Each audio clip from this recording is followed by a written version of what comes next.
بھائی کو بھائی کے انداز سکھاتے ہیں حسین، بھائی کو بھائی کے انداز سکھاتے ہیں حسین، چومتے ہیں کبھی آنکھوں سے لگاتے ہیں، بھائی کو بھائی کے انداز سکھاتے ہیں حسین، چومتے ہیں کبھی آنکھوں سے لگاتے ہیں حسین، جھولے حضرت شبیر جھلاتے تھے ملک، جھولے حضرت عباس جھلاتے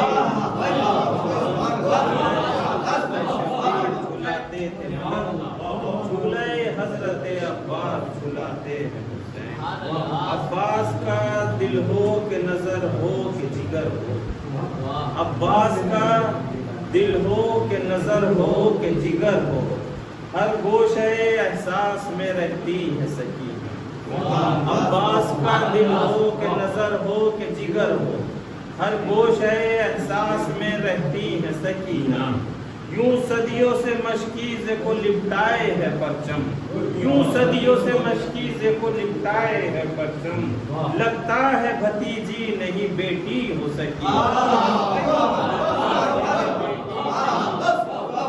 لگتا ہے بھتیجی نہیں بیٹی ہے سکینہ، در باب الحوائج پر جو اپنا سر جھکائے گا، در باب الحوائج پر جو اپنا سر جھکائے گا، اسے یہ آسماں بھی فخر سے سر پر بٹھائے گا، اسے یہ آسماں بھی فخر سے سر پر بٹھائے گا، علی اصغر کے ہونٹوں پر زمانے کی نگاہیں ہیں، علی اصغر کے ہونٹوں پر زمانے کی نگاہیں ہیں، کہ کھا کر تیر پہلی بار کوئی مسکرائے گا،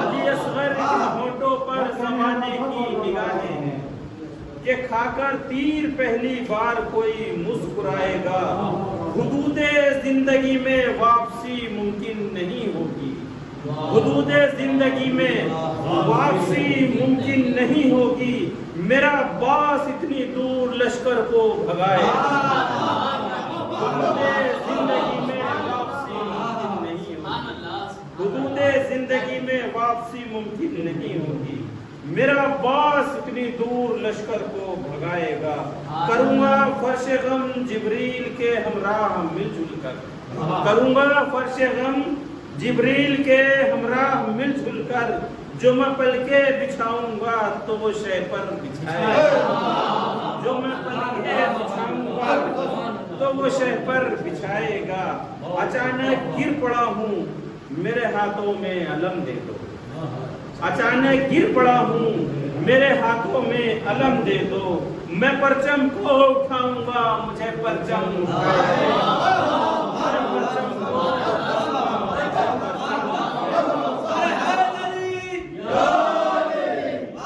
میں پرچم کو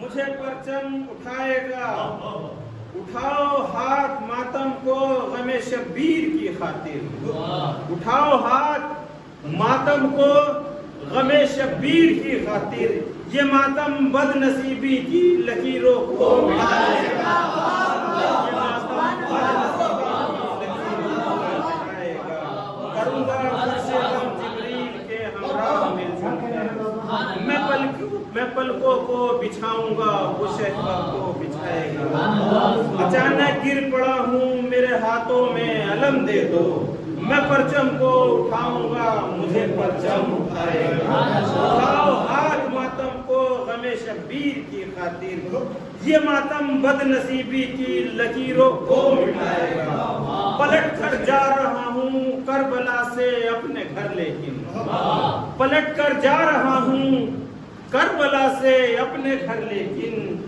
میرے مولا میرا آباد گھر مجھ کو رلائے گا، میرے مولا میرا آباد گھر مجھ کو رلائے گا۔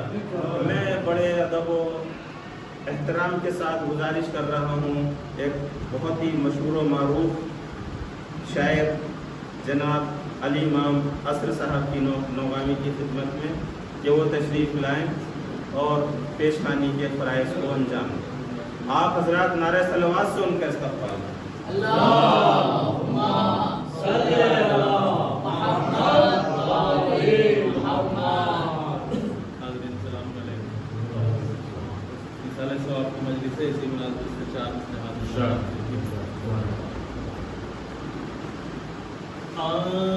آنسوؤں کی لے کے دولت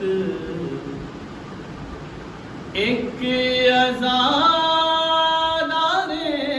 حسین، آنسوؤں کی لے کے دولت ایک عزادار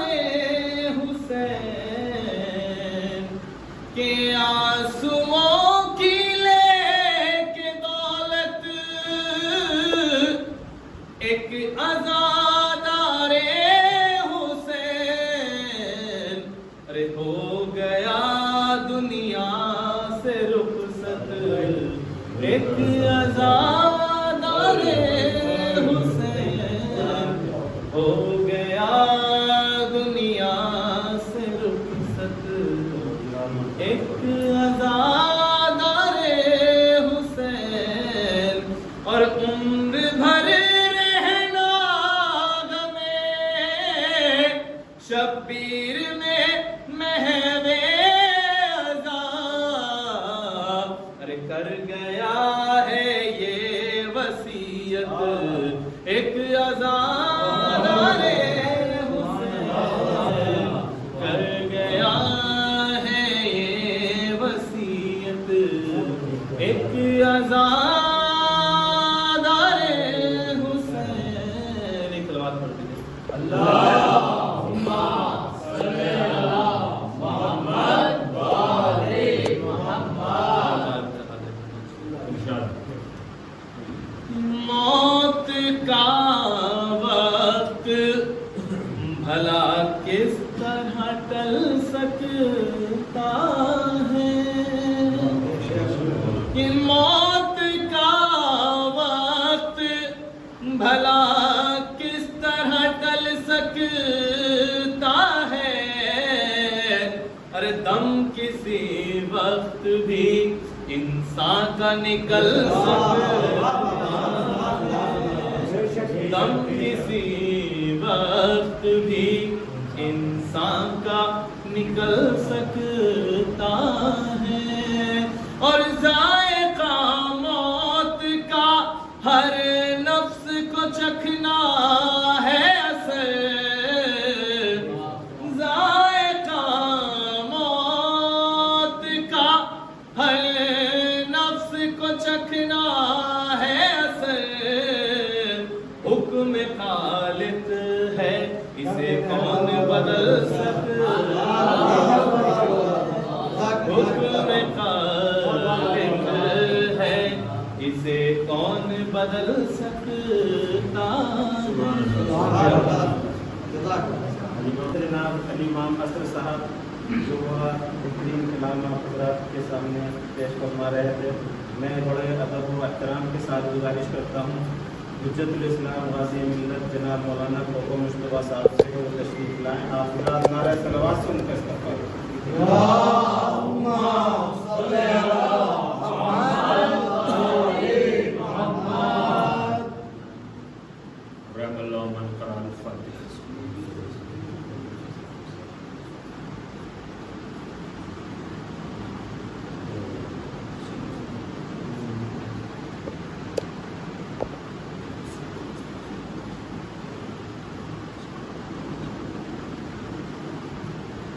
ایک مرتبہ سورہ حمد اور 3 مرتبہ سورہ اخلاص کی تلاوت فرما کر مرحوم سید عشرت حسین ابن مرحوم سید طلعت حسین کی روح کے لیے سالس